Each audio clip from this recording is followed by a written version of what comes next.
Hey folks, welcome to Friendly Orbit, the podcast that draws us together no matter how far we fly. I am Ceres, here to crush my enemies, see them driven before me, and to hear the lamentations of their women. And I'm joined by... Thea, ready to rationalize. All right, today we are opening a classic can of worms in Dungeons & Dragons, TTRPGs generally, but of course our experiences in Dungeons & Dragons. And that Also, is... let's be honest. It's a can of worms that's existed maybe for 10 years out of the entirety of D&D's existence. Maybe 15 if we want to be generous. It definitely has to do with the trends of modern fantasy that we talked about a few episodes ago. Yes. But this is the issue. You've got a cool combat prepared. Your players have really cool abilities like Smash Head and Burn Alive. Yeah. And then you're looking at your cute little goblin miniatures and you're thinking to yourself, wow, they're really going to just murder all of these guys. Is that the way they should be solving conflict as heroes? So basically the issue that arises is that you have epic, awesome fantasy violence that your player characters want to commit onto the monsters of your setting, and you need to find a way to justify why it's okay for them to do that. Because back in the day when these tropes were authored, solving problems with violence was more acceptable than it is now, but you're still engaging with the same tropes. And so it starts to feel funny and not so ideal when your knights in shining armor are just going through the countryside murdering every goblin they see because they're green and small and look different from humans. So it's okay. And while the culture has changed, a wizard throwing a fireball in a group of goblins or a paladin charging up a smite and taking down a demon has not stopped being awesome. So Somehow we're gonna find that part does not age. So today we're going to have 4 different types of enemies that can help you justify your fantasy violence, and 4 considerations that can help you more sophisticatedly engage with the fantasy violence. And maybe find a middle road that works for you and works for your table. Ooh. So these are 4 different ways of fighting enemies? Or is this Yeah. gnolls are fine, devils are fine, demons are fine, illithids are fine, everything else, no?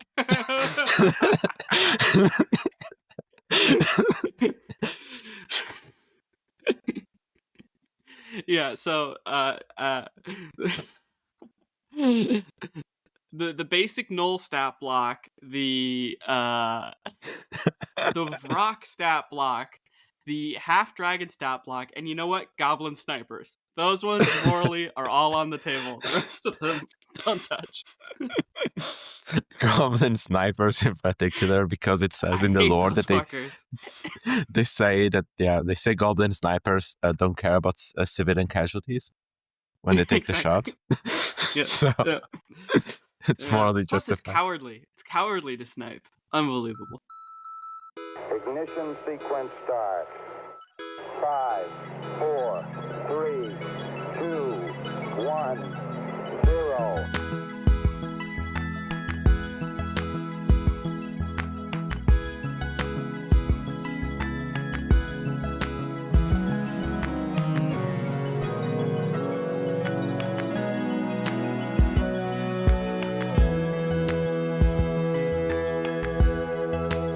All engine running. Liftoff.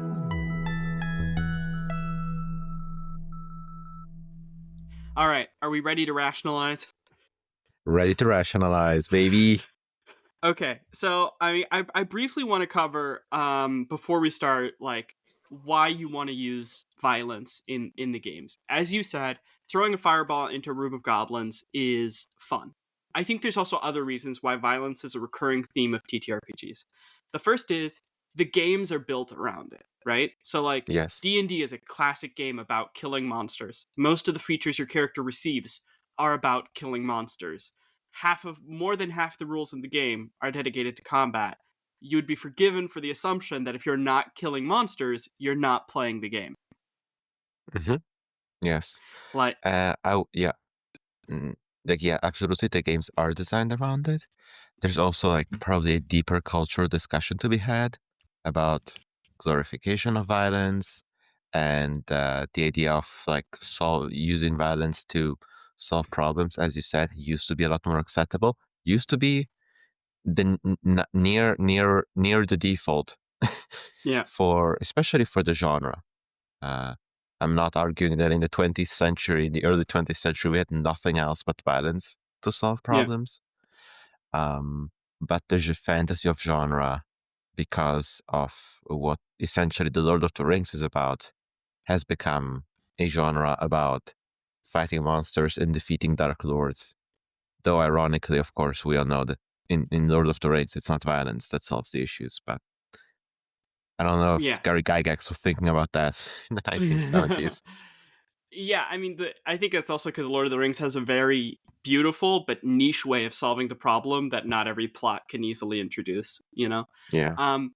But yeah, and I mean, I would also argue that, like, for most of human history, the way that we've solved problems, generally speaking, has been violence, right? So you'd be forgiven. Subordination. Yeah. Like domination. Yeah, for sure. And I think another reason is also because violence is scary. Violence is something that we experience in real life, sometimes directly or indirectly. And most of the creatures you fight are violent to you first before you engage with violence with them. So by taking something scary and meaningful from real life and packaging it within a game, within a safe sort of context where you're not actually under threat, but a sort of psychological proxy for you is under threat, it can help you process those feelings and, you know, give you all the general benefits storytelling do of being able to interact with the world with a little bit of the safety gloves on, right? I think that's another reason it's included. Yeah. But mostly, I think at the end of the day, when your players look down at their character sheet and they see, you know, decapitating smite, they want to use it. Right? Like, they want to be able to use their cool combat related features. They want to be able to use their abilities. And if you do 100% pacifist run through all of D&D, you will not be interacting with like most of the rules of the game. And they want that, right? It's fun interesting. Have we ever played a TTRPG that is not built around violence? Blades in the Dark is kind of built around violence, but it's less centered around it. Like there's a lot more mechanics that are not about that. I agree with that take. Yeah. So I mean, Blades in the Dark obviously features violence as one of its subsystems is combat, but like its non-combat related game system is much more complex actually than D&D's is. Like making a check in just like making a simple test in Blades in the Dark is quite a lot bit more advanced than it is in D&D, because that system is supposed to be more flexible. But still, violence is a huge part of the game. I mean, it's on your character sheet. How many injuries have you taken and stuff like that? I think if your character sheet prominently features a mechanic, it's probably a big part of the game. Yeah. All right. So here's the base option. Here's the base consideration that you can just take to fix this problem is don't think about it. You just say, hey, man, killing goblins is fun. It's part of the genre. It's cool. You don't investigate it too much. You don't need to look into why you want to play a knight in shining armor who gets to decapitate goblin and goblin children and goblin adults. And it's good how awesome you are at riding through the countryside, exterminating everything that doesn't look like a humanoid in the player's handbook. Yeah.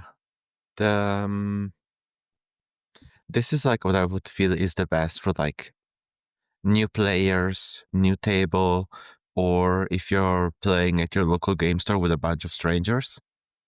This is probably the philosophy to bring to the table, just because with new players, there's so much to be considered, and it's great if the new player just gets to feel cool when they cast their level 1 smite, or when they get to cast a cool spell that kills the boss. That's really not the point where you want players to start interrogating the nature of violence when they're trying to figure out how their AC works. You know, like their brains are not there yet. The nature of violence that they're supposed to be interrogating is: do you remember how to make an attack roll? I told you 10 minutes ago, but it's okay if you've forgotten. I'll show you again. Yes, exactly. And with strangers, I just feel like bringing heavy topics when you're about to sit down with a bunch of people you don't know is like, if you want to play it safe and you have to prepare a Dungeons and Dragons one shot for a bunch of new people, just go this way. Don't think too much about it. And, if then you play more with them, you get to know each other better, then you can start talking about this kind of stuff more, I think. Yeah, I think it's also better if this is the best solution if you're not so invested, right? I mean, yes. Remember, they're not real goblins. It's just your DM making funny noises and rolling dice behind a screen according to game mechanics. It's no different than playing Call of Duty or Halo or any other game in which you violently destroy digital pixels, right? The risk, however, that I think does exist with this thing is, of course, that you legitimize violence and you make it casual. You make it something casual that we do in response to our issues in order to try and solve them. You won't listen to me. We're at an impasse. I kill you, or at least violently hurt you to the point that which you agree with me, or you're dead, or you run away, or something like that, right? Mm-hmm. And I do think the image of this idealized character going through the countryside, exterminating everything that doesn't look like a humanoid, is one that deserves to be investigated and has, these undertones of domination and subjugation and extermination of all those who are diverse in a way that we don't appreciate, right? Mm-hmm. And that Like ties goblin snipers. morality and that ties morality to different features, right? Yeah. Because, like, especially with goblins, it's like goblins are all just genetically evil in D&D. And it's like, why? That's got really, like problematic eugenicist sort of racist undertones. And it's like, oh, no, it's not that all goblins are inherently evil. Okay, then why am I only killing goblins? I mean, it doesn't work either way, like, why do I never come across human bandits then, right? Why am I? Yeah. And why is there never a goblin village that is being raided by goblins, and all the goblins in the goblin village are like afraid and like nice people? They're non-violent. Exactly, right? Why do I never ever see goblin farmers who are paying me to protect them from human raiders, right? Mm-hmm. And so this is the one point that I want to make, because like in MCDM's Flee Mortals or Draw Steel, they use this rationale. They say, oh, not all goblins are evil, but any ones your players would fight are evil. And it's like, okay, that's cool, but then why isn't goblin a playable ancestry? Why in your adventures do I never come across goblin farmers who are scared of other goblin raiders, right? Why do they only appear in this negative role then? And it's also kind of genie out of the bottle thing. Once you started to think about it too much, it's hard to stop thinking about it. So it's funny. I was trying to think, but there is the kind of kid-friendly adjacent version of like, we'll just pretend they're not dying. Yeah. Which is like basically in the new Superman movie. Yeah, exactly. Like the new Superman movie, like Avatar: The Last Airbender. Like the show makes such a big deal out of the fact that Aang doesn't want to kill the Fire Lord. Yeah. But like the way that he defeats most Fire Nation soldiers, or at least some of them, often is like, okay, we have to imagine that he's swooshing them around and they'll be fine. But sometimes he's like, I don't know, deploying a like mountain slide, like a snow slide upon them. Is like just like an avalanche. An avalanche. Thank you. Yes, an avalanche. And like, come on. Exactly. It's like, it's when Batman. When Batman throws a batarang, just perforate their insides by expanding the air in their lungs or something like that. Yeah, that's right? Like, that's Legend of Korra shit. You have to keep it like always like, oh, he's knocking, this basketball-sized rock that he threw at this guy's head, it gave him a bump on his head. It didn't crush his brain. No. He said, ow, and he flew away. Got knocked back by it. Yeah. Also, I like to think that like in Avatar: The Last Airbender, I mean, we're supposed to imagine Aang isn't killing people, but I would not award that level of suspension of disbelief to Toph. I think Toph is just murking people on the screen. She's tough. That's why she's a murderer. All right. In the end, though, I do recognize if you want to play D&D, you're probably going to want to use violence. And if you want a simple way to justify that violence, I've come up with 4 types of enemies that I think can help you with this. So, All right. the first of these is mindless evil. Mindless evil is evil that cannot experience pain because it doesn't have a mind to experience pain with, and that therefore also cannot be reasoned with and cannot be reconciled with, right? And that's going to be a common theme of the forms of evil that I came up with. They're all different ways of being irreconcilable evil, you know. So mindless evil can't be reconciled with because it's like a mindless robot swarm, or a group of undead skeletons, or a natural disaster, or a metaphor for climate change, or an ooze that doesn't have a brain, right? Um, Robots are a popular solution like this. yeah. Mindless swarm of robots. That was my Oh, first sorry. example. No, don't Yes. worry about it. Yeah. So this is I think why everybody loves undead. They're a great uncomplicated villain. You know, you just need one person who is a bad person, and you kill all of their zombies first, and then when you get to them, you arrest them. And there you go. Morally, I think you can very well justify that violence. You know, the zombie can't experience pain. It's just a biological construct that you're de-animating, which is probably the way that it should be out of respect to the bodies that were used, right? Um, you can't reason with them. You can't speak to them. They're zombies. They're skeletons. There's not a person there behind the eyes anymore. Nobody's home. So mindless evil. Yes.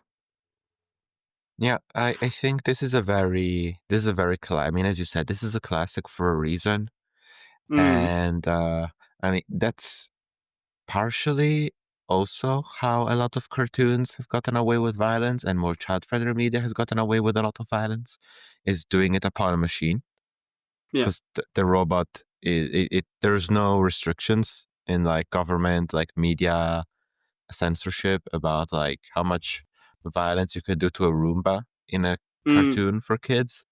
And yeah. so, that's also how the Transformer movies managed to stay PG, or Yeah. even, because like it's just like violence done between robots. So when Optimus Prime rips off Megatron's head and a bunch of red oil spills out of his head, and like you Yeah. clearly see the equivalent of a human spine Yeah. just like extend, like being ripped out of Megatron's body, Yeah. like purely Mortal Kombat fatality. It's fine. And when then Optimus Prime picks up a shotgun, points at the head of like the defeated bad guy, and like shoots Yeah. him in the head. That was the He's moment I was back. going to mention. Yeah. Optimus, no, please. Yeah. It's like it's a robot. So here's the thing, right? I I mean, those think robots, of course, can feel. Exactly, right. So for D&D, you would want to probably use mindless robots because your players will empathize. And the more that something can feel pain, process information, speak, and communicate, the less likely it is that there are actually irreconcilable differences. And the whole point of this exercise is to identify cases where the differences are so irreconcilable, so unsolvable, that violence is the only natural solution if the opponent will not stop being violent themselves, right? Yes. And so, especially with mindless evil, you also add this component that they can't really suffer because they don't have a mind to suffer, right? Like, something that doesn't have a central nervous system or a fantasy equivalent of that, right? Literally is not capable of feeling pain. So I hope that this justifies violence against this type of enemy. Yeah, like it's violence, but you're not increasing suffering in the world. It's almost violence, the same type of violence of when you're beating a hammer into a wall. Sorry, beating a Exactly, nail into a right? wall with a hammer. And actually, this is why also I have like natural disasters or climate change as a mindless form of violence, right? A common trope is man versus nature, right? And in that kind of story, you don't really need to be worried about defeating the wind or defeating the changing of the seasons or something like that. Like these are entities that, like an elemental or something like that, that is a mindless incarnation of wind or mindless incarnation of rock, that it's pretty easy to justify doing violence towards, because it can't feel, it can't think. It's just an expression of the climate or something like that. So Yeah. it, Yeah, I was going to bring up elementals as one group that we hadn't mentioned yet. But yeah. Would you categorize like stereotypical D&D demons here? no, Or I do you have? wouldn't. I would put Okay, them I in the know, next that. category. Yeah, yeah, okay. Because I know you. I think I know these categories. Because like, because you So my can't next shut your category. mouth. The next Especially around me. category. Go. Well, that's why we have a podcast. Okay, so the next category is more controversial. It asks you to buy into the world building a little bit more, but I think it still works. And this is incarnate evil. So this is basically entities that appear to be able to reason and think and feel pain, but are physical incarnations of evil principles. And because they're a physical incarnation of evil, they cannot be persuaded and convinced and altered, because the incarnate wind can't stop blowing, death cannot stop reaping, and the god of tyranny cannot stop being a tyrant just because you made a well-worded argument to them. So examples of incarnate evil are like irredeemable devils, demons, or other spirits. Eldritch gods are, to me, incarnate evil. They're often not even evil on purpose because they're barely aware of your world, but there's no way to get their attention or to reconcile them or to stop them from being who they are, which is, an ancient eldritch being. I also have like Yeah. spirits. Spirits can be a great like version of incarnate evil if you have an ancient spirit of destruction. It's its essence to be destructive, although it can like see and move around obstacles and experience pain. It can't be reasoned out of anger because that's what it is. It's an ancient spirit of anger. Right? If it wasn't an ancient spirit of anger, it would cease to exist. It would cease to be meaningful. Yeah. I think this is probably what a lot of like I haven't read a lot of what I would describe as like B tier fantasy, but this is what I would imagine what a lot of B tier fantasy defaults to, just because like it feels in line with the tropes and it feels true to Lord of the Rings, even though it is not. But the Dark Lord and his army of monsters definitely are not mindless, but Yeah. they appear to be irredeemably evil, and that's that is interesting because, as you said, it demands you to really buy into this idea, which is something, for example, in my campaign Age of Extinction, I did not want to do. Yeah. So I like my devils were not irredeemably evil, inherently evil. They were people as much as everybody else, but there were systems in place by which devils were a very self-selecting audience of people. Exactly. As in, if you became a devil, you had to be a certain type of person to get that far. I think that's an important thing to keep in mind for later points. But yeah, it's always like, to be to be a necromancer, you probably need to be kind of evil in most of the societies, that like based on just how they view death and what the utility of most necromantic processes is. I was like, not all necromancers are evil, but they're kind of a bit of a self-selecting audience, Yeah. So there's no, But let's go back to your to your main point. Yeah, I think this is like a fine solution. I think this is another solution that works very well for a new table. Or if you don't want to think too much about it, this is also a solution that in general you don't have to think too much about it. Because you can just say it. You do have to buy into incarnate evil.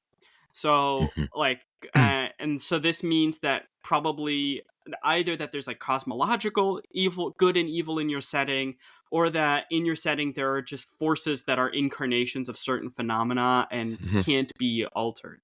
So no sympathy for the devil, no fallen angels. As soon as you start doing that, you imply, oh, these creatures actually can make choices and can deviate from their nature. And it's essential for this form of evil to work that they cannot deviate from their nature. That by deviating from their nature, they would cease to exist. That, water cannot become dry, right? Yes.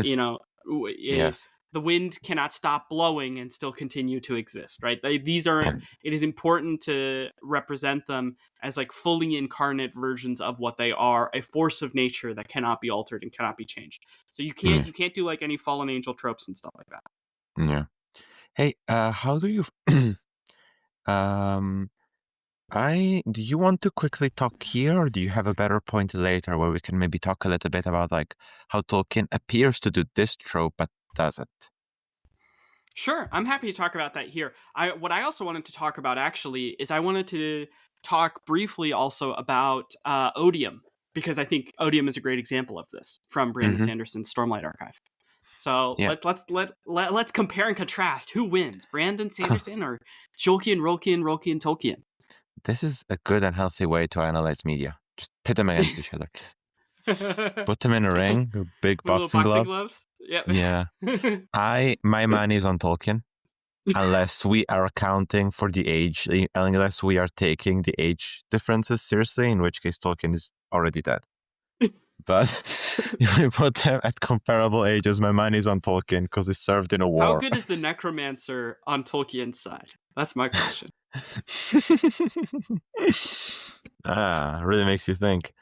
All right, yeah. So Tolkien has orcs that feel like they are physical incarnations of evil. They are made in many cases and are like the corrupted descendants of elves that were once good and pure, and they're ruled by Sauron, who definitely feels like a dark lord and a full incarnation of evil. Yeah. But so it's an aesthetic that is appealed to, let's say. Yeah, exactly. But it is not so. I remember like reading an excerpt of an interview that was so funny because a journalist was basically asking Tolkien, so you say that in your world that you do not believe in absolute evil, and Tolkien says correct, and it says like, but you made Sauron, who is an avatar of absolute evil, and then Tolkien just says no. He's not, but he's not though. So in Tolkien's world, nothing is created, nothing is made evil in the beginning. Things are made good, or maybe neutral at best. They become evil, exactly, and evil springs from like the desire to this kind of like selfishness and the desire to impose and dominate. Not necessarily with the intent of doing harm, but with the intent of control. That is where Melkor, or later known as Morgoth, begins his path that eventually brings evil into the world. And as you said, also orcs are descendants of elves, who are the fairest of all creatures. And Sauron himself was not born evil. He was a Maiar, one of the many, essentially angels, and eventually fell by following Morgoth, had a whole redemption after Morgoth was defeated, but eventually kind of slipped back into the ways, into the old ways. And so like Sauron is very much a villain who like has the potential to do good, chose not to, had a chance at redemption, failed at it, and now is threatening the world with incredible violence. Yeah. And the orcs under his control clearly can experience pain. Yes, clearly and can suffer run and under flee. Clearly can run and flee when his power crumbles. So it implies direct decision making that, like, it's not a magic power that's keeping them under control. It's the threat of violence from Sauron that's keeping them under control. Yes.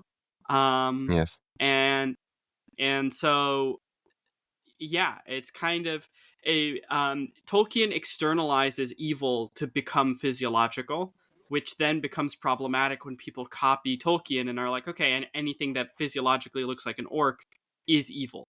But I think for Tolkien, that's a metaphor, right? Like Gollum also becomes twisted when he becomes evil, right? Like even Saruman's like outward appearance changes when he becomes evil, right? Yeah, becomes Saruman the multicolor. Exactly. The coward Peter Jackson could never. Yeah, could never. But so like, it seems to me that like in his world, right, becoming physically twisted is a metaphor for becoming morally evil, and that's why everything that's physically twisted is evil. But Yeah. if you kind of separate yourself from that and you just start copying it, it gets. Yeah. I mean, it's already problematic Yeah. when he's doing it, but it I gets mean, so much worse. to be fair, Sauron himself, for example, is portrayed as an extremely handsome and seductive looking person until he loses his physical form. Yeah, exactly, which I think is part of the metaphor. But yeah. It's already a little. I mean, obviously Well, people have he's no already control. very evil when he's being seductive and all that. He's Yeah, that's true. convincing That's true. the elves to make the rings. Yeah, that's true. That's a good and point. he loses his physical form because the gods sink the island kingdom of what is it called? I'm sorry, Tolkien fan. The island kingdom. The sick Was it island of Numenor? Numenor, yes. When the gods sink Numenor, Sauron is like literally locked in a cell in Numenor and he dies. Okay, I see. Kind of funny. So the reason that Tolkien doesn't actually, Tolkien looks like he fits in this category, but the reason he doesn't fit is because clearly the orcs can change. They are not physical incarnations of evil. They are descendants of mortals and are very much mortals themselves, which brings all the complexity that mortality has. And even Sauron has been clearly shown to change. I mean, not in the actual Lord of the Rings books, but if like you read the Silmarillion or dare to brave the Rings of Power, as a TV show, he's clearly a person who's changed over the years. That one has a sexy Sauron. Yeah, well, but sexy bad boy Sauron. I do think his motivations are pretty clearly and pretty well demonstrated when he speaks to Galadriel. When he's like, "Look, I'll be the Iron Ruler of this world, and I will impose your rule because I don't trust myself to do right, but I do trust you to be right. You're pure and good of heart." And so we'll do a benevolent dictatorship basically over the entire world, and you can clearly see how one could be corrupted from the light to the dark following that train of thought. Yeah. But so he's clearly changing, right? And so if he can change, then it doesn't fit with incarnate evil. Mm-hmm. I have a Tolkien quote that I would like to end this bit on. Sure. It's from The Two Towers. Mm-hmm. And I think it's a quote that Faramir, I'm quoting Faramir, but it's Tolkien. Mm-hmm. It's, "I do not love the bright sword for its sharpness, nor the arrow for its swiftness, nor the warrior for his glory. I love only with that which they defend." Yeah. I really like this quote. It's a great quote. Yeah. Okay, so let's compare him to Odium. So Odium is a character from Brandon Sanderson's Stormlight Archive. Well, Cosmere, I would say, with all in all. That is true. It's beyond Stormlight. To avoid any spoilers, we'll just say that the way that Odium works is there's a very powerful magical item that is a conduit to extreme extra-dimensional powers of Odium, and then there's always a bearer of that item. And so the bearer usually becomes almost instantly fully corrupted by this force. One of the most important thing I would say is that the bearer is just a person. Odium becomes godlike when he wields this power, but before that, Odium is just a person. Yeah, exactly. And so then this godlike power almost instantly corrupts this individual because the mandate of Odium, right, is to inspire Odium in others, to feel hatred, right? To feel hatred themselves, along with, to a lesser degree, other elements of feeling and generating passion. Yeah. The passion of war, the passion of conflict, of conniving, of a plan that went right, of manipulation, seduction, right? These in the books also, a good way to characterize Odium is to contrast him in stark relief to concepts of honor, right? It's everything that honor is not in the story often. So I think that helps give you a feeling for what Odium is, lying and backstabbing and breaking deals and exciting that passion, that beating of the heart, that blood pressure that spikes as you cleave in the heads of your enemies, right? That is what Odium stands for. And that power wants to create more odium, wants to create more of itself, and does not want to ever be limited in creating more odium, right? And so this gigantic godlike magical force almost instantly overpowers and corrupts the wielder. And then at that point, it's not going to change its mind. You know, it's a physical. It's the physical incarnation of the cosmic concept of hatred and passion, right? Yeah. You can't reason with it, and it can't stop doing what it's doing. It's a law of nature. It's like a commandment given from a god. You know, like Yeah. it cannot be altered. It is a feeling. It is a Yeah. pure incarnation of a feeling that cannot change, right? Yeah, and so odium, and odium is very much compared to a god, and is not the only being like him. There are others. They're not odium. They are honor, for example. Yeah. And I think that, like as you said, it's kind of like the person who wields it. They kind of get to put their own spin on the power, but there is an inherent like imbalance of power between the wielder and the wielded, designed or conceived to be wielded by people. It is too powerful, and thus it always kind of overwhelms them. Yeah. It's kind of like if you wield odium, you get to decide what the cutlery, the plates, and the napkins look like, but odium is choosing the courses. Yeah. Odium decides what goes on the plate, and it's nothing good. It's probably a screaming baby. Exactly. Still kicking. So odium, and I think odium is a great example of incarnate evil, like described incredibly well. You know, the way that honor can never stop being honorable, odium can never stop being odium. It's an infinite godlike force. There's almost no way. I think there might actually, this is just my theory, but I think there is actually a way in the setting to make odium stop being odium. But generally speaking, you wouldn't have to write that in to your setting, right? You could just copy this part of the setting and say, look, it's a godlike force that corrupts people. It cannot change, right? Even the power of another god is limited when it comes to influencing their equal, right? Their peer, odium. So even a god cannot alter who odium is, right? Yeah, I must say, currently, as I am done with Wind and Truth, I am shaking.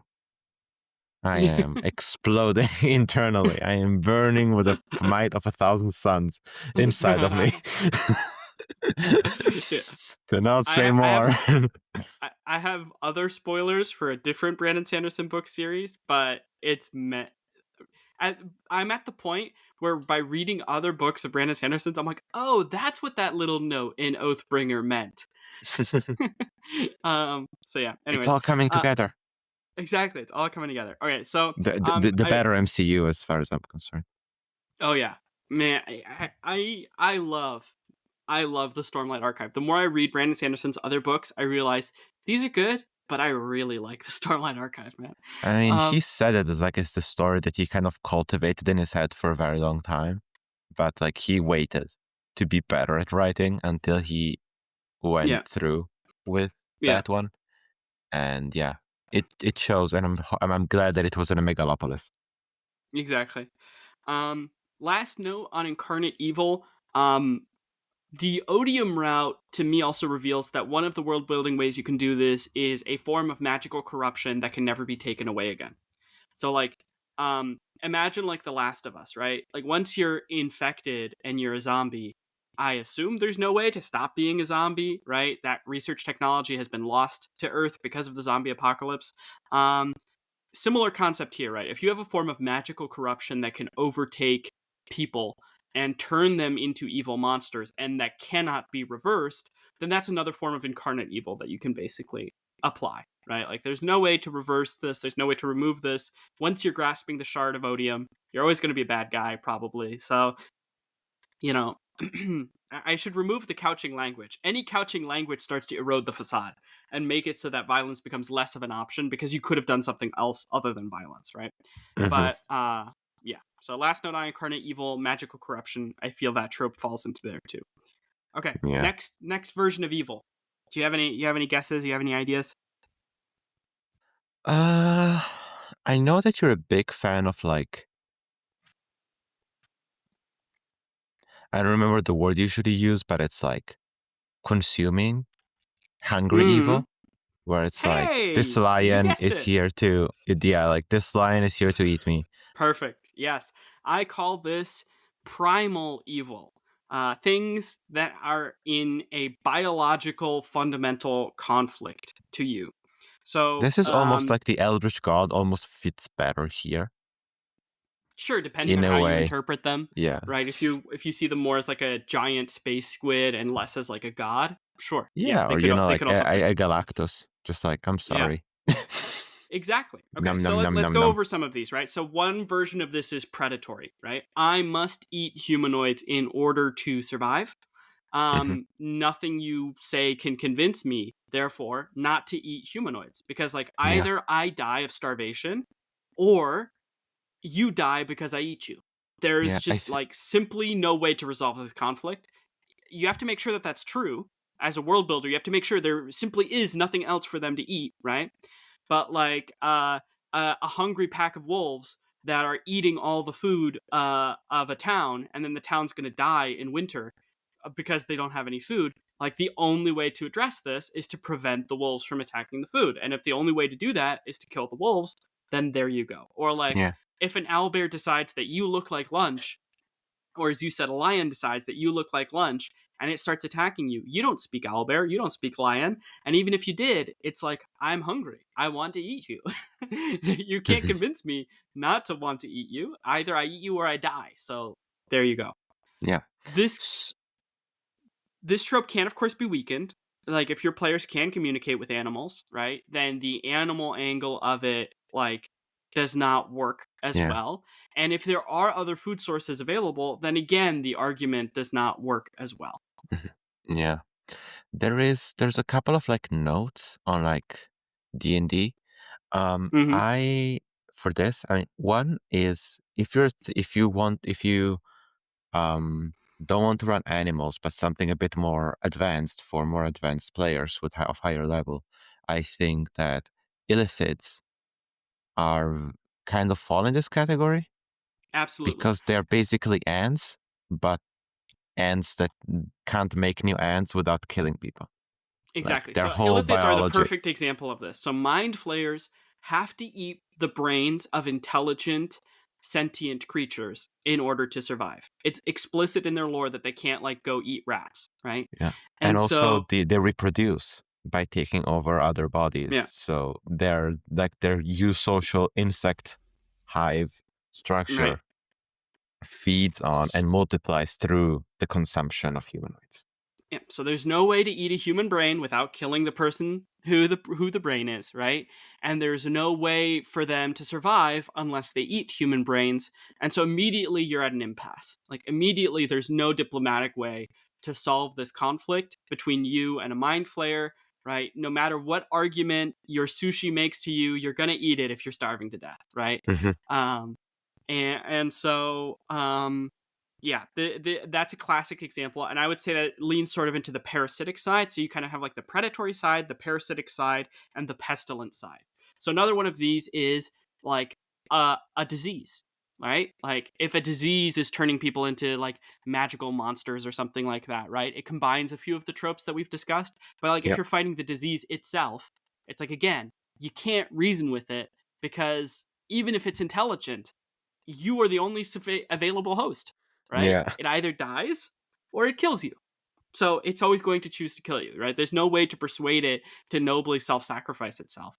It just as well might turn to you and say, well, why don't you nobly self-sacrifice to me so that I don't need to die, right? Yeah, that is absolutely true. I think the disease angle is like fun.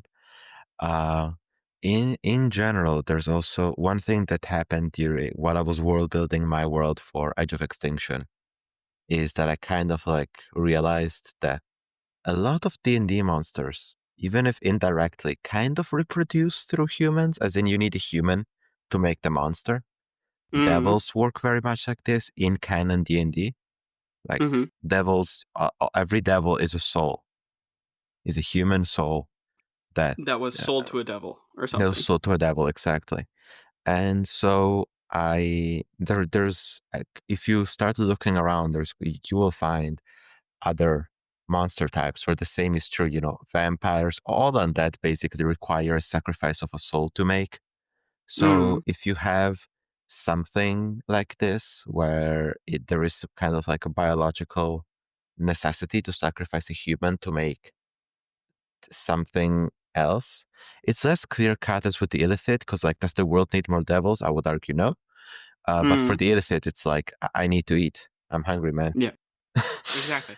But in general, like, humans need, like, there is a system in place where human bodies are required to make something, to make another type of living beings. Yeah. So it's more of a reproduction strategy. It's fairly common. Yeah, like in D&D, yeah.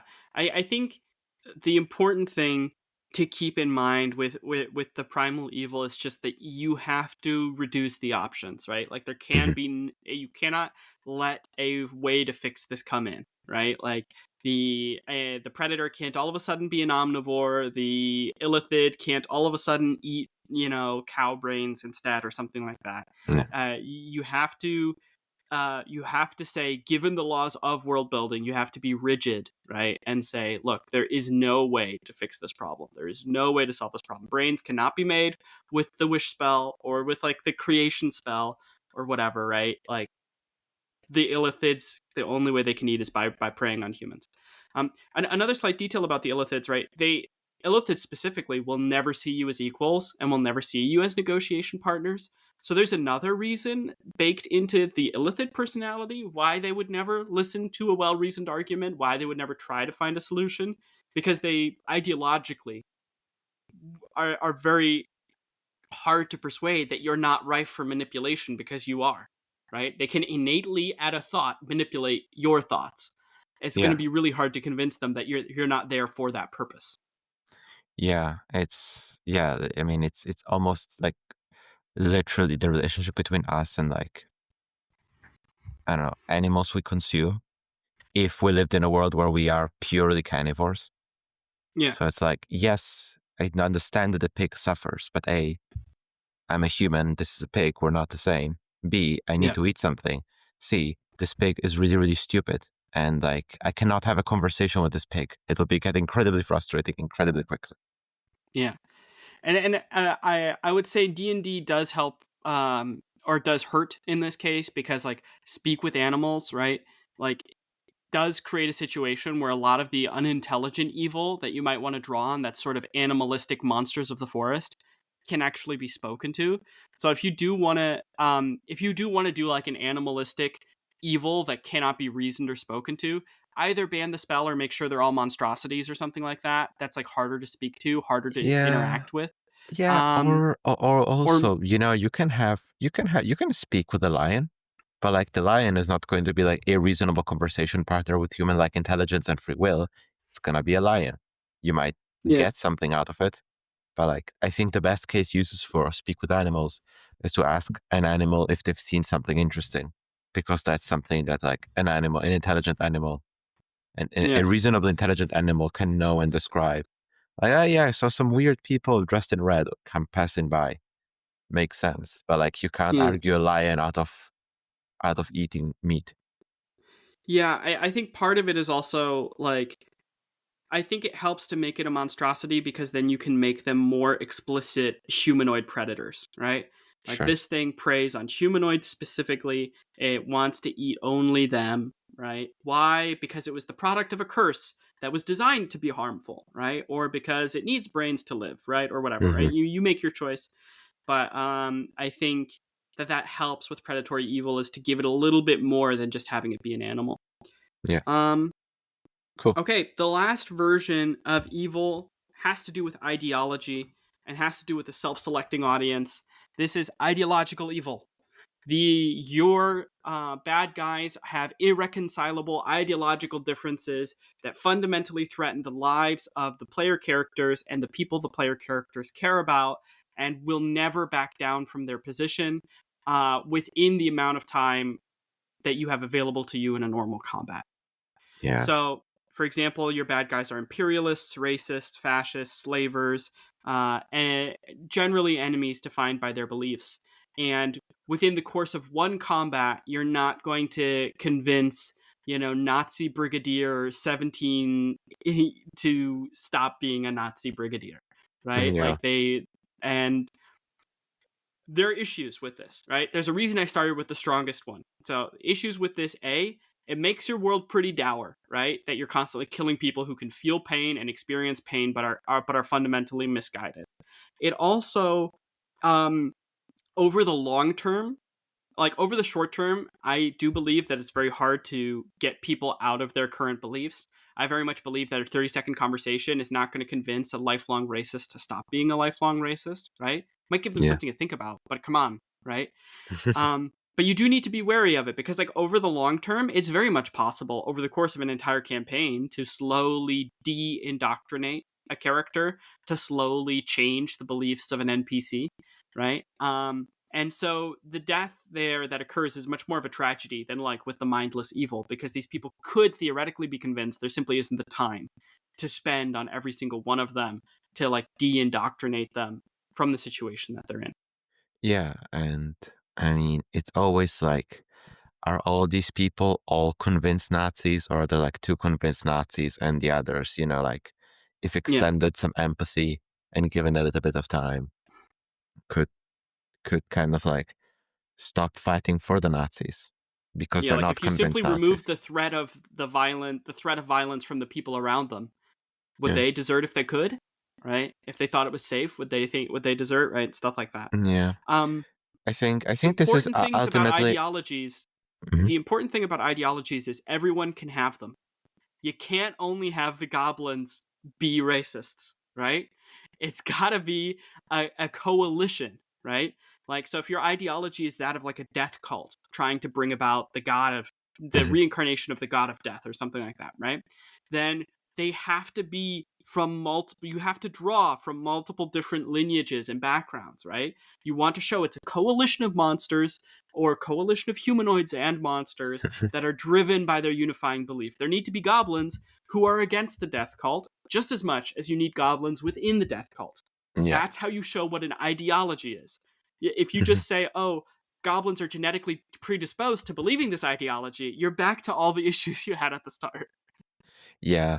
I mean, the only one is, of course, like if you have some kind of like racist, like blood purist group, then of course its members will. You know what? I mean, I want But to then say you have that. members outside. Oh Then no, you have members outside. You still have the members outside, but like the evil faction might just be made of goblins if the ideology is goblin supremacy. Though to be fair, somehow one of the advisors of Hitler was a Jewish, so exactly. I don't know. Yeah, people right. are insane sometimes. Yeah, empires tend to want to also draw on all of their forces, right? Even though Napoleon thought that the French were superior soldiers to all other soldiers, he wasn't above drawing soldiers from the provinces he occupied when he needed them for his, Grand Armée. So like, Grand Armée. I don't know how to pronounce it, but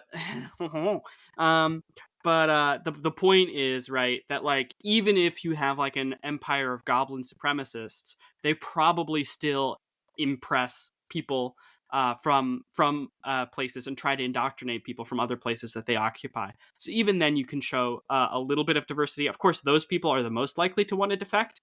So again, now this starts raising issues and complications. Your characters can't just kill the human conscript in the goblin supremacist army. So there, then you have to rely also on showing it from the outside. And this is one of the solutions that's the least simple. Of my 4 simple solutions for this one is the least simple. This is the one where the most you need to consider a little bit what you're doing, right? And you can't just have them kill everybody, or you at least need to keep in mind that probably in an ideal world, they wouldn't just be killing everybody. Yeah, I remember when you guys in Edge of Extinction were on the Devil airship, the Brimstone Pillar, and one of the workers in kind of like the engine rooms was black, and that was like the first black person you had ever seen. And like that these devils, they come from basically like Norseland, So it's like this guy's home was invaded. Yeah. This guy, yeah. Then you cut his throat, but you didn't want him to raise alarm. I also didn't want him to have to live through the horror of the brimstone pillar exploding and him dying from falling from the sky. It was a Death Star situation. However, this is something that feeds into my next point. I don't think it was necessarily morally correct for my character to do that. So, oh no, in Age of Extinction, we were not necessarily heroes. Exactly. So those are 4 simple to less simple ways to handle justifying violence in your game. Yeah. That all deal about irreconcilable differences, or at minimum temporary irreconcilable differences. If we're moving on from ideology, one final point I wanted to add to it is that even today we still kind of like agree in violence as self-defense. Like if you are a sword trained guy, you have a sword and someone is running at you with a big axe trying to kill you, we believe in your right to swing that sword to like defend yourself and hurt him or kill him if that's what happens in a violent altercation. Because of course it would be better if you injured the person without killing them. But sometimes we recognize that like in a violent altercation, you don't always have that control, that level of control. So self-defense from someone who is bent on killing you or ruining your life, but most like hurting you, is a type of violence that we recognize in our modern society as like sadly justifiable. Like, I guess. And that is the point for me, right? So the reason that I think of self-defense as a solution, but not a simple solution, is because you have to continuously construct scenarios in which the characters are the second movers of a situation. The protagonists are the second movers of a situation, and don't have the time to try and avert the situation. And it makes your world feel pretty tragic overall, right? So like, for example, if a goblin charges at you and tries to stab you and you defend yourself, you may be morally justified, but it still might not feel all that happy to slice the head off of the sentient creature and destroy its misguided life. At the same time, right, if the villagers are asking you with help dealing with the goblins, and then you show up to the goblin lair and you just mercilessly slay them all, that's not self-defense, right? You are the aggressor. It might be revenge, but it's not self-defense, right? And so that's what we call in the job, we call a preemptive strike. Exactly. A preemptive self-defensive strike. Nobody's ever abused that concept in history. But yeah, so like, you know, the issue with self-defense is it's hard to build a whole campaign around it, really, in my opinion, right? And that's why the kind of like invasion narrative works so well for this kind of story, right? You can build an entire campaign around a large militarized force that is invading and hurting people in their homes. That's how a lot of these are made. Yeah, I still think people might agree, though, right? Like some people might think that submitting to an invasion and then trying to defeat it from the inside non-violently is more ethical than militarily defending yourself. And even if they don't agree on that, they would likely agree that spending all your time pursuing non-violent solutions first to try and give economic incentives not to invade, to try and persuade the leaders not to invade, to, you know, so on and so forth. So there's a whole bunch of time that in theory player characters would have to do their due diligence and try everything but violence first. I think that as the DM you have control over that. You can simply start a campaign after all of that has already been tried by diplomats and whatever. And then you say, okay, we tried all of that, it didn't work, campaign starts, these guys need to go. But I mean, I guess it depends if that's pretty far, I think, from Native Americans, from the trope. Sorry, Native Americans will disagree with you. Mahatma Gandhi would agree with you. There's cases for both on the topic of letting the invasion happen in peace, like non-violently, and then trying to fix it from the inside. I'm definitely not going to take a position on that now.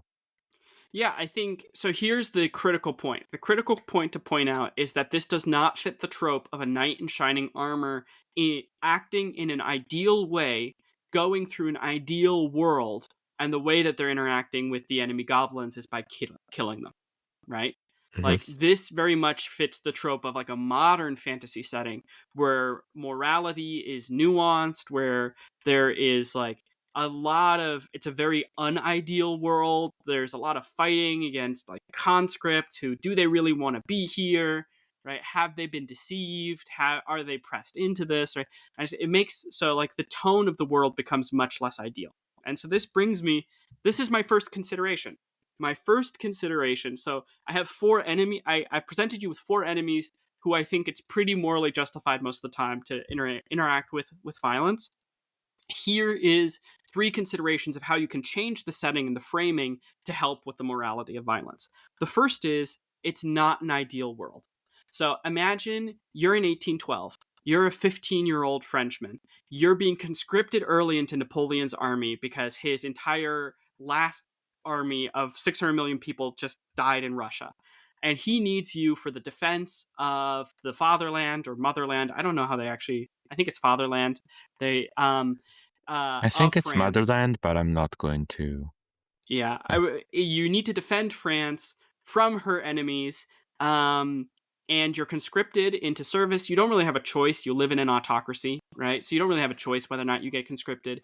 You get conscripted, you get trained, you get pressed to the front. You've been told your entire 17 years of life, or you're only 15, but for the last 17 years, France has been at war with Austria, and Austria has been wanting to take like parts of France away from it and maybe even destroy France if they get the chance.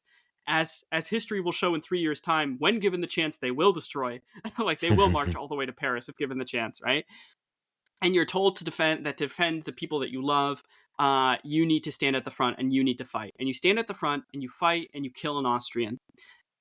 Was that morally justified? I don't know. But I don't think you're necessarily an evil person. You could be a good person in bad times, pressed into courses of action that you really wish you didn't have to take, but you ultimately end up having to take. So in a sense, it's just saying the world is not ideal. The fact that violence exists in the world is bad, and you have to play that up as a DM. You got to be aware of it as a DM. The players need to buy into it, right? This is kind of the solution that Brandon Sanderson goes for, right? He shows that violence has negative consequences, that in an ideal world we wouldn't use it, but he also makes sure to build his settings so that they're not ideal worlds. And therefore, violence is often the only expedient left to the characters. And it's not that the characters are necessarily evil, it's just that they're not born in a time where they're given the luxury that they cannot act on violence. Yeah, that was also very much the situation of Edge of Extinction. Some player characters were more heroic than others, but in general, it was hard times. And you ended up killing a lot of people who were not bad people and who believed that they were doing good, but, you still killed them. And we treated that we treated the situation a difficult, tragic, way less than ideal situation. But at the same time, when you guys stormed a wallkeeper tower and started taking lives, we all knew why we were doing it. It was clear. We didn't have to question the morality of every single killing. And we could just you could just fireball a bunch of... Exactly. You got to use your features. You got to have a ton of fun as a player, right? Murking a bunch of enemies while knowing that your character is probably viewing this as somewhat tragic, right? Yeah. And that your character wishes there was probably a different way to do this. Not Oshin. He was shooting like runaways in the back. Yes. So, but the point that I'm trying to make is basically, right, the issue with, in an ideal world, an idealized hero is running around killing people. The issue is you need to justify the violence. But if you say it's not an ideal world, so just don't try to justify the violence. Just say, yeah, this violence is too much. This violence is unfortunate. And if there was any way to avoid the violence, we really should. But our characters don't see a way to avoid it. And so it's not that the characters are necessarily evil per se, but that the world is so grim that even a good person is called to do bad things sometimes, that there's not an option to keep yourself pure 100% of the time. But the second consideration is intimately linked with this, also something that we used in Edge of Extinction. It is the characters aren't good. It's fun to play a bad guy, right? You can very easily say, look, my character is killing enemy soldiers, and really my character shouldn't be doing that. They should be trying to negotiate with the enemy soldiers. They should be looking for a peaceful option. But my character is a bad guy. My character is maybe not, or a medium guy, right? A flawed, like they don't have to be Sauron evil, right? It's just, yeah, they have a flawed view of humanity, and they don't appreciate the violence that they're doing onto others, right? And if they understood the gravity of what they're doing, they wouldn't do it the way that they're doing it, right? Yeah. Yeah. A lot of people, there's a kind of that banality of evil argument. Like, you are on the French team, the Austrians are killing your friends. You take a gun, you start killing Austrians. Yeah. Yeah. And it's like, so in Edge of Extinction, we did this. I did this with my character. My character was called Idarian. Idarian had very much like a sort of dog-eat-dog view of the world. He was very much for his team, the people he knew and cared about, and was extremely flawed in viewing anyone outside that circle whose lives and needs he tended to devalue to a great extent. I played him like that from the start of the campaign to the end of the campaign. And so by the end of the campaign, when I was blowing up 23 cops with a ball of fire, or a ball of force in this case, right? We all knew why Idarian was doing this. We all knew Idarian was wrong for doing this, right? But he was still a very fun character to play. I still got to enjoy the game, right? So part of the fun of D&D is not necessarily playing a good guy. You can say, yeah, it's probably a bad thing that this guy just chopped off this other guy's head. It was sick as hell in terms of game mechanics. It was a lot of fun. But narratively, we're all aware of the fact that what the Punisher is doing is not right. Yeah. Right? I mean, not some cops. Some cops are putting the Punisher logo on their car, but... Oopsie. Oopsie. Media literacy. Yeah. Yeah, Idarian was a character made very, very much for my world. He was well integrated in it. Felt like he really belonged, and that's also probably partially why he ended up having so much to do towards the end. But other characters were interesting, because we had towards the end Picciona, who ended up being very much like the conscience of the party in a way, and Oshin, played by Copernicus. And Picciona was played by Nereid. Oshin, played by Copernicus, was like a total maniac. Arguably worse than Idarian, in terms of concern for human life. But it was important that we had a conscience of the group. It was good, right? that we had a conscience, and that in general, conscience was calling out what was happening. Right? It's good to have people around the Punisher, so that it's even harder to mistake what the Punisher is doing for the right thing. Yeah. Yes. Do you want to quickly talk about your campaign? I have one last consideration for how to justify violence in your game. Go ahead. Okay. It is, again, not really trying to justify the violence. It's just reduce the violence. So don't kill your enemies. Knock them unconscious. Develop homebrew for your game that makes it more easy to knock them unconscious or to not hurt them as much. This is very much the children's cartoon justifying violence route, right? Like, just don't make it as bad. For example, Draw Steel as a game doesn't have hit points, it has stamina. And so when you don't really kill your enemies, you run them out of stamina. And if you run them out of stamina, of course, you can narrate that as killing them. But you could also narrate them running out of stamina as them getting knocked unconscious, right? Or them becoming so incapacitated they can no longer fight, right? And that can take the edge out of it, right? Because obviously morally it's not as bad to murder to hurt somebody than it is to murder them, right? And so it's also the Batman route, where he will punch someone incredibly violently or toss someone down the stairs, and they're alive, I think, somehow. Somehow. Do you know the I think it's an SNL sketch with Patton Oswalt as the Penguin, and I don't know who's playing Batman, but it's basically like a whole sketch where basically Batman doesn't really know or understand what killing is. So he's like, I never kill, and then there's a guy with a batarang in his neck. He's like, what about that guy? He's like, he's asleep. Look at him. I beat him so hard, then they all need to take a rest. They all need to take a nap. That's how good I am. And then Batman at some point in that sketch uses a gun. And they're like, what about no guns? And he's like, this is a gun? Holy shit, this is what a gun is? I had no idea. Yeah. Also, it's funny because he's using funny. a rifle, not technically a gun. So it's funny. It would be so funny if it's like, the rule is no gun. Didn't say anything about rifles. Well, that would have to be the rule is no handgun. A rifle is still a gun. Sure. Yeah, okay. Yeah.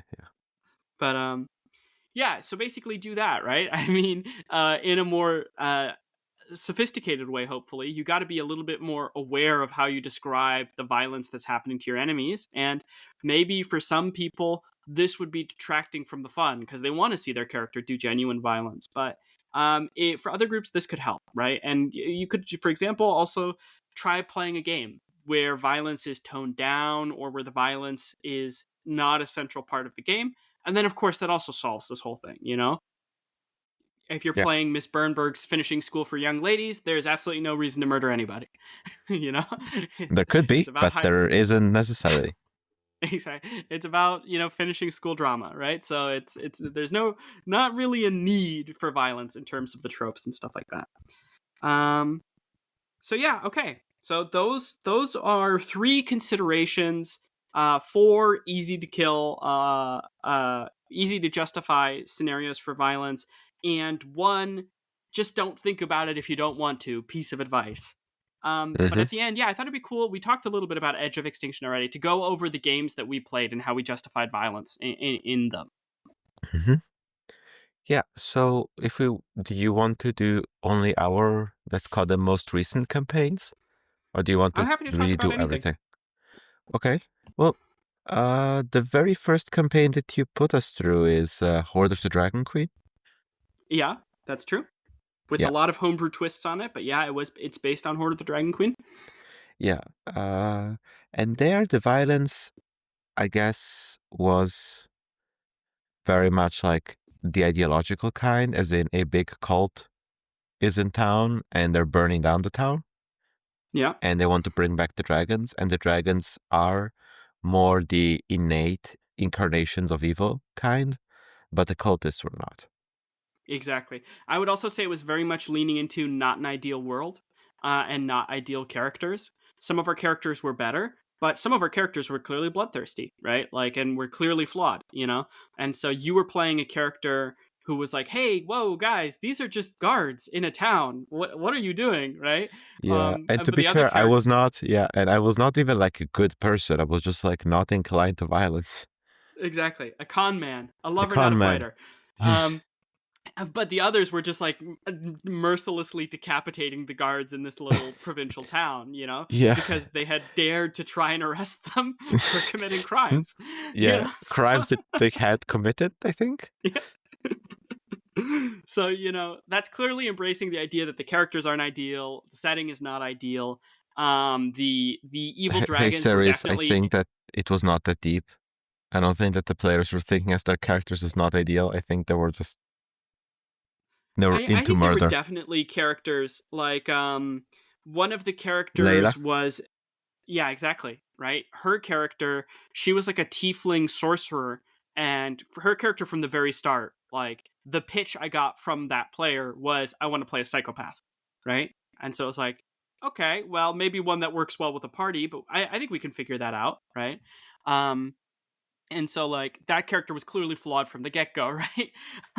Yeah, how else they were flawed? To act on it, not the best combination to get high morality points. Yeah. But in terms of the cult, yeah, I mean, I think the cult I did present somewhat in a way where it was kind of racist, and I wasn't really thinking about it. And then the dragon, and retroactively, I could kind of say, oh, well, they were self-selecting ideologically like this. But it's like, but then why were all the kobolds in this cult and none of the kobolds were in any other group? So, but the dragons were definitely like reaching for the trope of incarnations of evil, right? Like, they were pure... I don't know how you were running the kobolds, but like kobolds are like draconic humanoid.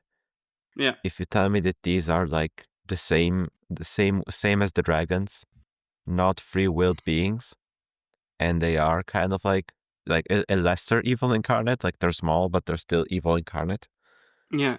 I mean, I that think it could was work. actually, now that I think about it, I remember making up a disease called like dragon scale. Yeah, I remember. And it would infect people and slowly turn them into like kobolds and Dragonborn. lizard folk and like half dragons, Mhm. and it would corrupt them magically as an extension of the incarnate power of the dragons.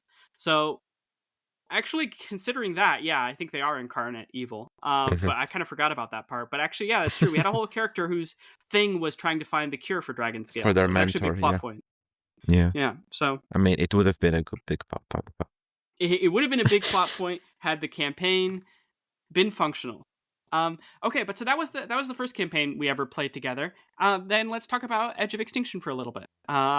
Flawed Yeah, Edge world, of flawed Extinction. characters. Shout out to our worst performing episodes on Spotify, I think. Edge of Extinction, Edge of Extinction, the long road, and the friends along the way. Edge of No, no, no. Extinction. Wait, those are not the worst at all. Those did really well at the time. Yeah. Yeah, Oh, maybe they got they like do. 33 streams or something like that. Oh wow, they're all Yeah, me. yeah, yeah. I mean, I wouldn't be surprised. The audience size was like 7 people, so it was 7 people listening to it a lot, or slash pausing and starting to listen to it a lot, because that's how streams work. But anyways, it was still cool. Mm-hmm. Okay. Yeah. No. Okay. So they're terribly performing on YouTube. Never mind. Yeah, Okay. that makes So sense. yeah, Edge of Extinction was my kind of grimdarky campaign. Mm-hmm. I don't think I went full grimdark, but it was a pretty dark world. And what happened there was that there was violence inherent in the system, threats from outside, and everyone was a person, but there were very strong systemic incentives that brought people to do violence. Yeah. Both systemic and I would say like environmental, because for example, we did fight orcs, but Mm-hmm. but like the orcs were invading us. It was violence that at the end was resolved in a peaceful way after a lot of violence. We found a peaceful solution before we had to Mm-hmm. go the full genocide route. But Mm-hmm. the orcs were motivated by survival and desperation. And in general, survival was a big plot point. Yeah. That's why the campaign is called Edge of Extinction. Yeah. The driving force for a lot of people were the reality or the fear of being replaced, of being driven to extinction. So even the devils were essentially like they were driven by this like unending imperialism because the machine of war of the devils couldn't work without new conscripts. Yeah. And so they needed more souls to turn. And so there was Yeah, it only was one way to get more souls quickly, it's to invade. exactly. It's very much, I feel it leans most into the not ideal world situation, where it's like, in an ideal world, the orcs could just cross our borders if they were threatened with a life with an extinction based on this monster that was eating all their crops and destroying all their stuff, right? They could ideally they could just walk in and they could negotiate with us and we would speak with them, but they know that they can't do that because our country Because is we are not lawful like and has this. been killing them at the border for the last like 100 years or whatever. And so they know that they can't just march in peacefully, so they attack, which of course makes our country feel justified in sending violent retributions back. And in the end, we find somewhat of a compromise, but not after a lot of violence is done. Everybody at the table is clear on the fact that that's not ideal, right? That's a product of this world being not an ideal world. And I thought the devil thing was also interesting because it's like, it's not that all the devils are evil, but all the devils in charge of the evil empire, which is the empire that hands out the ability to become a devil. Well, yeah, I mean, those guys are evil, because they're ideologues. It's only if you're a political ideologue who will never change their mind on the devil supremacy that you would be able to get into the devil high command and become a devil yourself. So functionally speaking, all the devils you fight are evil because it's a self-selecting audience, not because there's something inherently evil about the people that come from Yeah. that country. And like, I mean, I don't know if I said it, but like turning a person into a devil is not like if the country could do it faster and more, it would be great. But they can't do it because like turning into a devil requires a certain level of like willpower and dedication, which is why they need to breed this like culture of like loyalty to to the state. Because like if you're just a guy and they try to turn into a devil, you die. Oh wow, yeah, So it's literally a self-selecting process. yeah.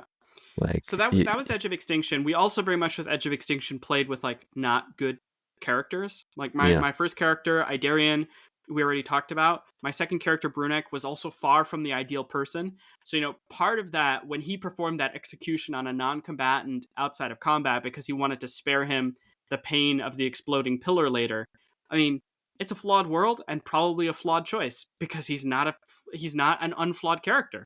Brunek was very clearly not the person you go to for moral advice a lot of the time. I mean, he was weird. He was weird and complicated, and some things he seemed really wise on, and other things he seemed really not wise on.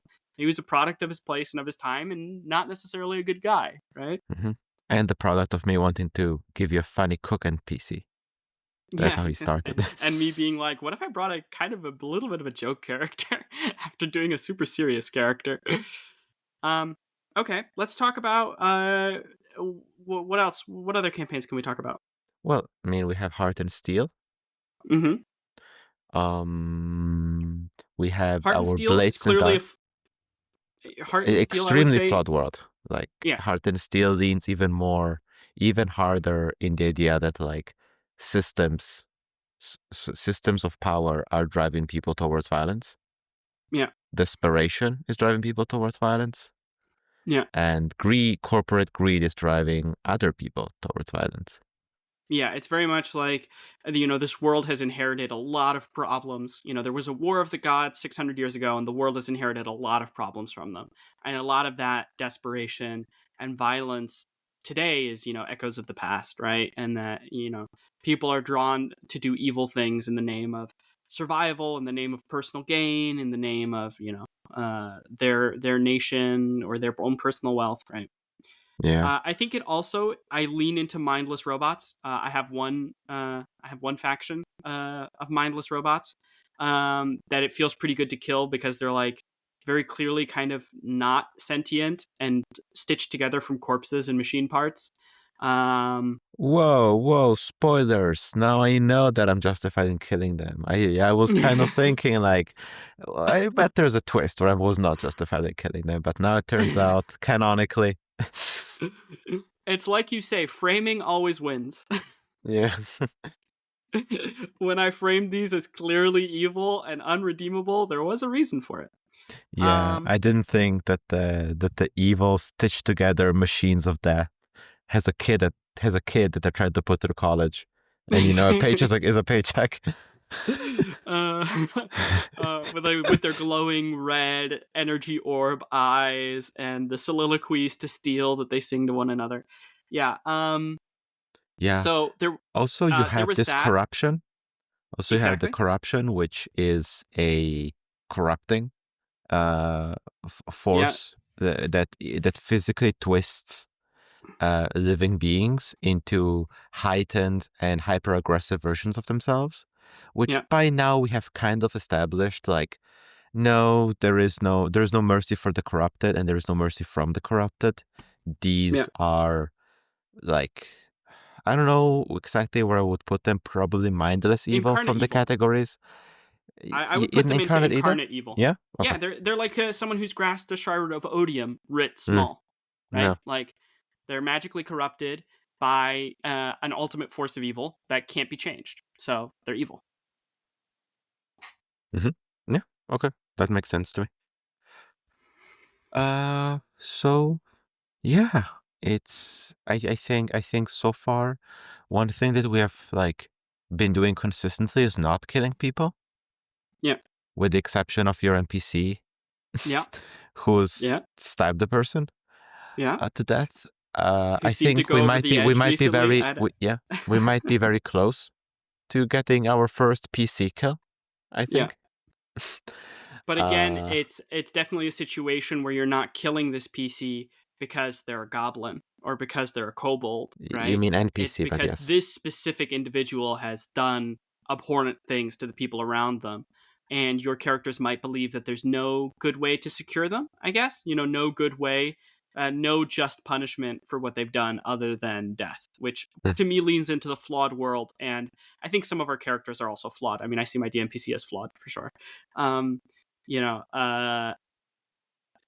thing, right? So it's not like, oh, she's a goblin, she must die. It's like, well, no, she's a corrupt mayor who has caused the exploitation of these people for 20 years, right? And who's clearly not willing to give up power, no matter how hard people tell her she needs to. Yeah, and also we have kind of collaborative world built her to be like the worst version of Stalin. Yeah, she's kind of like corporate Super Stalin. Yeah, she's corporate Stalin. Direct inspirations and all that. So yeah, maybe in this world she definitely just needs to go. Yeah, because like I would argue, like if we just capture her, what will happen is what might very well be happening is that Steel Trefoil is going to like get their big top shot fantasy lawyers to get basically like the Ironhearts to intervene in this town and try to restore the town to their legally correct, legally sound control of Steel Trefoil.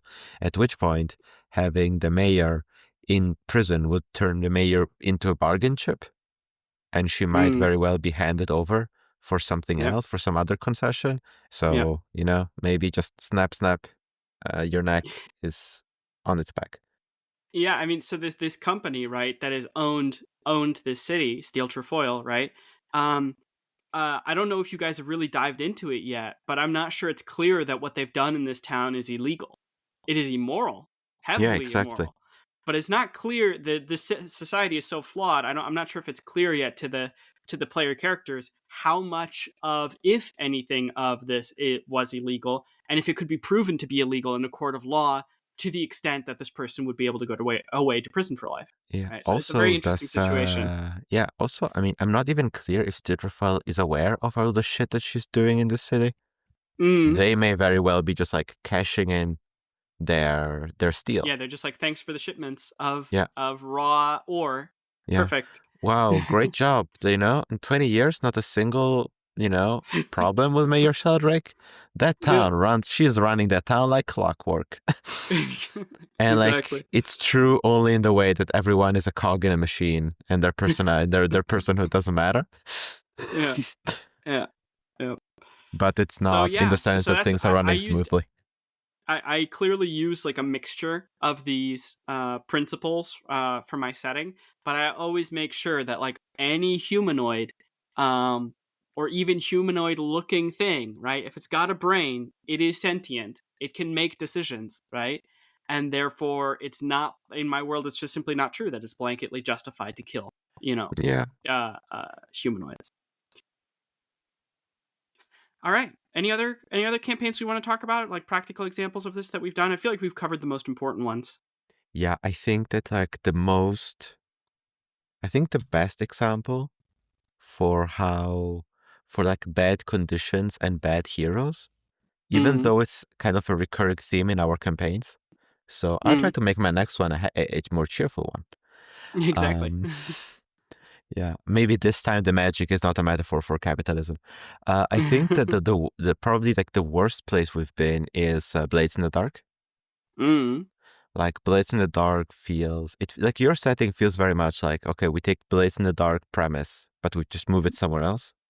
But it's very much like city where crime is like exists as crime, but is also like so embedded into the system that it's not about not being a criminal. It's about like doing crime well enough that people won't stop you. Yeah. That the cops. Well, and the player characters aren't called heroes; they're called no. Exactly. That was my next one. They're bad, Yeah, they're bad. They're explicitly bad. The system, the gate system, is not designed to support heroes. Yeah, it's designed to support at best like morally confused people.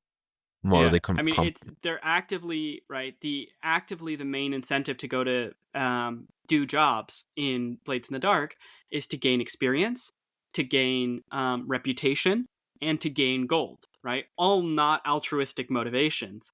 Yeah. And the game puts enough stresses and pressures on you that just trying to do that, just trying to survive, just trying to eke out the minimum existence is already hard enough. that often it's very easy for players to ignore the plights of others because they're like, I am so low on gold. My character is so stressed out. like literally stress is a mechanic, right? It's like my character is so high on stress. There is no way I'm helping you. Yeah, that's very true. Also, I will point out that the character building system literally demands that you add an unhealthy coping mechanism for your character to survive this horrible life that they lead. Yeah. So mine was going to the pit, to the fighting pit, and get beaten, like getting drunk and then getting beaten up. Yeah. The trash man. The trash man. Now you've seen the inspiration for the trash man. Yeah, I have. I understand why your character was a little bit more rotund now. It was a Danny DeVito reference. No, I mean, not really. That came later. Like, at first, I decided to play a short, chubby guy. And then when I was thinking of the fighting pit, it was like short, chubby guy in a fighting pit. Oh, yeah, the trash man from Always Sunny. Okay, I'll do that. That's funny. All right. Well, I hope that these considerations are helpful to you in running your D&D or TTRPG games, and that these 4 easy to justify types of villains can also help you if you just want to keep it simple and not think about it too much, and not really explore the nature of violence too much in your games. With that said, do you have anything to plug there? Man, you're running me dry. I don't know. Come on, you must have something to plug since yesterday morning. It's been 24 hours. You know what? I actually do. And I might be stealing a rec from you. Brandon Sanderson just put out a podcast about War of the Worlds 2025, with the one with Ice Cube, the bad one. And you should go listen to it. It's a lot of fun. They bring up similar points as we brought up, but they also bring up some other stuff that we hadn't really had the time to talk about or thought about.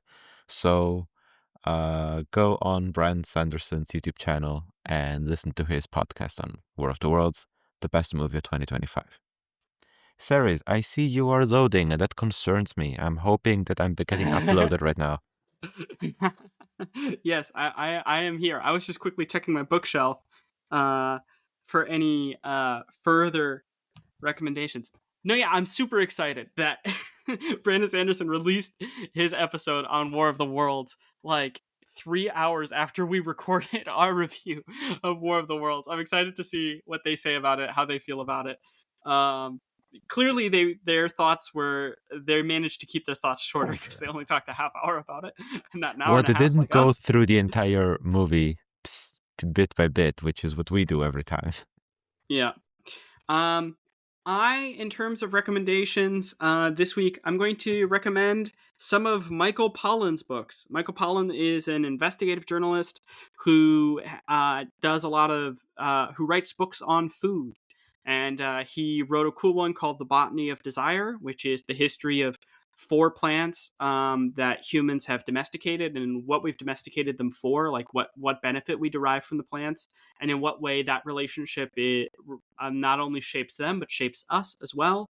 He wrote another one called The Omnivore's Dilemma, which is all about how food is produced in the United States, that I think will be eye-opening and might change some of your consumer behaviors if you read it, because turns out industrial factory meat farming is extremely awful, and you might want to look for alternatives to that. And lastly, he wrote a book called In Defense of Food, applying his investigative journalism skills to nutritional science, trying to figure out how should you eat if you want to eat healthily.